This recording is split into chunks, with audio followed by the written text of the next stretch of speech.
नमस्कार साथियों, मैं हूं आपका साथी डॉक्टर आलोक यादव और आज के सच पे नजर पे दो प्रमुख मुद्दे हैं।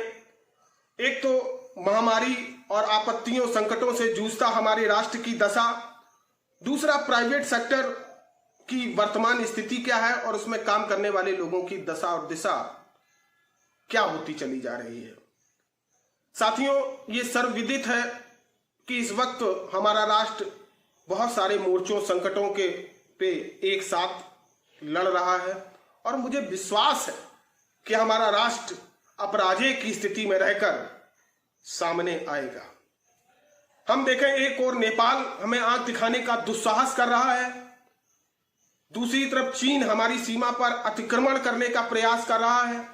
हमारे राजनेता, हमारे कुशल शासक उन सारी समस्याओं को वार्ता के जरिए सुलझाने का अनवरत प्रयास कर रहे हैं और वो प्रयास मेरा विश्वास है कि फलीभूत भी होना चाहिए। इन सबके बीच में एक बहुत बड़ी फौज जो चिंता का विषय बनी हुई है, उस पर चिंता करना आज के प्रमुख बुद्धिजीवियों का मैं समझता हूं नैतिक कर्तव्य है। हम सब लोगों ने देखा कि सोशल मीडिया पर पिछले 3-4 साल 5 साल में जो झूठ, फरेब, गलत तथ्य सामाजिक, आर्थिक, राजनीतिक रूप से फैलाए गए, उनके परिणाम समाज में अब आना प्रारंभ हो गए हैं। लोग इतने अत्यधिक समझदार हो गए हैं कि भावना कोई भी हो, लेकिन भाव को वो समझने का अपना प्रयास स्वयं करने लगे हैं। हमारे श्रीयुत प्रधानमंत्री जी ने कहा कि कोरोना वॉरियर्स के लिए आप थाली बजाएंगे। भाव को वो समझ गए और जुलूस निकालने लगे। आपसे कैंडल जलाने के लिए कहा गया, कोरोना वॉरियर्स के प्रति सम्मान प्रकट करने के लिए कहा गया, मोमबत्ती जलाने के लिए कहा गया, आप आतिशबाजी करने लगे। ऐसे ही दिन प्रतिदिन अनवरत पेट्रोल के दाम बढ़ रहे हैं। लोग अगर प्रश्न पूछने का प्रयास भी कर रहे हैं तो वो जान रहे हैं कि इससे सैनिकों के लिए अस्त्र शस्त्र खरीदे जा रहे हैं।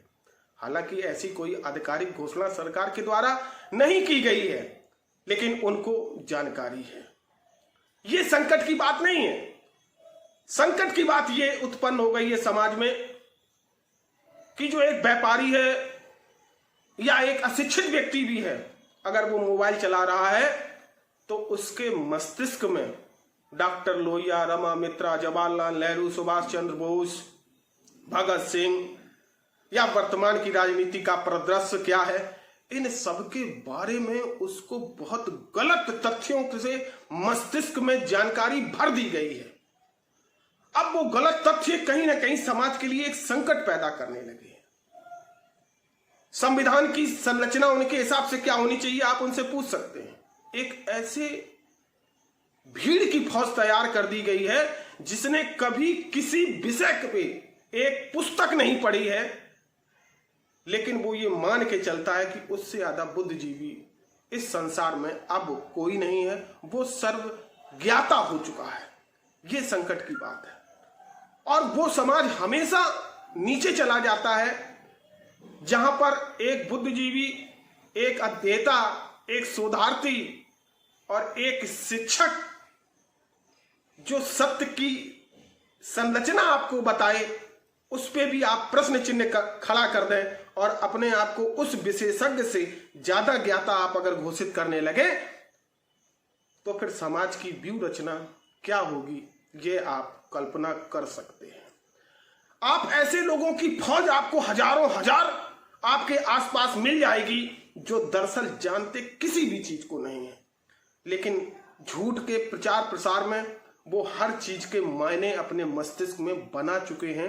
ये खतरनाक है। एक और ये कहा जा रहा है कि ऐसी आपत्ति विपत्ति में सभी भारतीयों को एक साथ खड़ा होना चाहिए। बिल्कुल सही बात है, हमें खड़ा होना चाहिए, लेकिन अब यही फौज एक साथ लोगों को खड़ा नहीं होने दे रही है। आप किसी भी अतताई आतंकी को अगर अस्त्र शस्त्र मौजूद करा देंगे तो आप विश्वास रखिएगा वो अस्त्र शस्त्र एक ना एक दिन अपने लोगों पर ही चलाने लगता है। कुछ ऐसी स्थिति हमारे राष्ट्र में आज होती चली जा रही है कि अज्ञानी और अंधकार के समुद्र में डूबे हुए लोग ज्ञानी बनकर सामने आ रहे हैं और नई व्यूह रचना से राष्ट्र को संचालित करने का एक प्रयास कर रहे हैं। दूसरा मेरा मुद्दा है कि प्राइवेट सेक्टर की वर्तमान दशा क्या है। आप जानते हैं हमारी सरकारों के पास धन कहां से आता है, उनके पास कोई धन नहीं होता है। आपसे रेवेन्यू जो कलेक्ट होता है, आप कोई भी चीज, आप चाहे साबुन की एक टिकिया से लेके कुछ भी खरीदें, उससे जो रेवेन्यू कलेक्ट होता है तमाम प्रकार से, इनकम टैक्स से, आयकर से और विभिन्न प्रकार के जो टैक्स हैं वो कलेक्ट होकर जब शासन के पास पहुंचते हैं वो सरकार की आय होती है। फिर लोकतंत्र में जन कल्याणकारी सरकार ये तय करती है कि इस रेवेन्यू को किस रूप में जनता के लाभार्थ हम उसे वापिस करें, ये सरकार का काम होता है। अब यहां पर एक चीज समझने वाली है, इस रेवेन्यू को कलेक्ट सभी ने मिलके किया है। इसमें किसान का, मजदूर का, बेरोजगार का, असहाय का, वंचितों का, प्रत्येक वर्ग का पैसा इसमें कलेक्ट है। अब वर्तमान की अगर हम दशा देखें तो सरकारों के द्वारा, मैंने विभिन्न पिछले वीडियो में भी यह चर्चा की है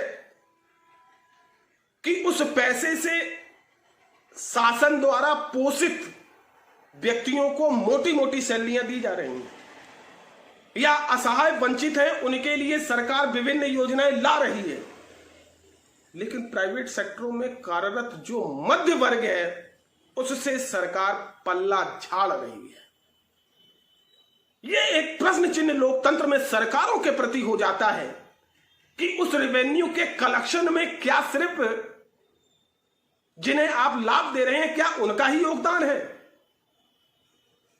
और पहली बात तो यह है कि लोकतंत्र में प्रत्येक वर्ग के प्रति सरकार की जिम्मेदारी होती है और यह सोचा जाता है कि उसके लिए सरकार कुछ ना कुछ लोक कल्याण के लिए करेगी। लेकिन अगर नहीं करती है तो यह अपने आप में एक प्रश्न चिन्ह हो जाता है। मैंने विभिन्न वीडियो में बताया कि मध्यम वर्ग एक ऐसा स्वाभिमानी वर्ग है जो कहेगा नहीं, चीखेगा नहीं, चिल्लाएगा नहीं, आंदोलन नहीं करेगा, धरना नहीं करेगा, लेकिन राष्ट्र को बढ़ाने में, समृद्ध करने में, विश्व गुरु में सबसे अहम योगदान उसी वर्ग का है। उस वर्ग के द्वारा ही नए रोजगार सृजन भी होते हैं। अगर वो वर्ग असहाय अगर हो गया, उसे न पूछा गया, तो राष्ट्र की दशा, राष्ट्र की विकास की संरचना क्या होगी, ये अपने आप में एक नए संकट का उदय हो सकता है। मेरी विभिन्न सरकारों से विनती और निवेदन है कि इन समस्याओं को समझिए, और बुद्धिजीवियों से मेरा दूसरा यह निवेदन है कि जो फौज आपके आसपास अंधकार में वातावरण की तैयार हो गई है, इनके खिलाफ बोलना प्रारंभ करिए। अगर आप इन आंख से सही लेकिन दिमाग से अंधे व्यक्तियों के खिलाफ बोलना आपने प्रारंभ नहीं किया, तो एक ना एक दिन ये आपके घर के ही आग लगाने के लिए दौड़ पड़ेंगे। क्योंकि कहा गया है कि समाज में वो ज्यादा खतरनाक है जो अल्पज्ञानी है, और मैं इन्हें अल्पज्ञानी भी नहीं कह सकता हूं। मात्र एक दो जेपीजी फाइल के पोस्टर देख लेने से किसी भी सिद्धांतवेत्ता, किसी भी राजनयिक के बारे में धारणा नहीं बनाई जा सकती। उसके लिए एक विशद अध्ययन की जरूरत है। इन्हीं सभी चिंतन मनन विचारों को लेकर आपके बीच में अनवरत आता रहूंगा। आपको मेरे वीडियो, मेरे विचार पसंद आ रहे हैं तो सच पे नजर मेरे पेज से जुड़िए, अपने दोस्तों को शेयर करिए, फॉलो करिए, जिससे यह क्रांति आंदोलन आगे चलता रहे। इसी के साथ आपसे विदा लेता हूं। जय हिंद।